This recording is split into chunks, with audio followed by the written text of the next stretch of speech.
তাদের থেকে দূরে থেকো যারা তোমাকে ছোট করে, যারা তোমাকে মিথ্যে বলে, যারা তোমাকে ব্যবহার করে, যারা তোমাকে অসম্মান করে।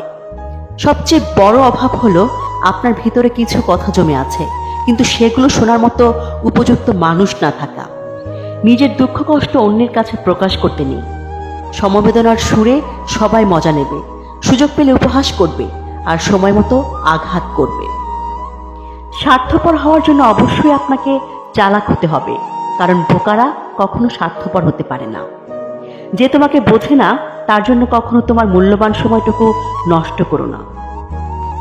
মানুষ তার নিজের মনে আঘাত না পাওয়া পর্যন্ত বদলাতে পারে না। যে যত বেশি আঘাত পায় সে তত বেশি বদলায়। অতীতকে যেমন ভুলে যাওয়ার প্রয়োজন আছে, তেমনি মনে রাখারও দরকার আছে। ভুলে যেতে হয় নিজের জন্য, আর মনে রাখতে হয় কিছু মানুষের জবাব দেওয়ার জন্য। যে আঘাত পায় সে নীরবে সয়, আর যে আঘাত দেয় সে কখনো বুঝতে পারে না তার আঘাতের অন্যের ভিতর কতটা ক্ষত তৈরি হয়। মানুষের অভিশাপ, বদদোয়া, নিঃশব্দে দুফোঁটা চোখের পানি, আকাশের দিকে তাকিয়ে একটা ভারী দীর্ঘশ্বাস খুবই ভয়াবহ একটা জিনিস।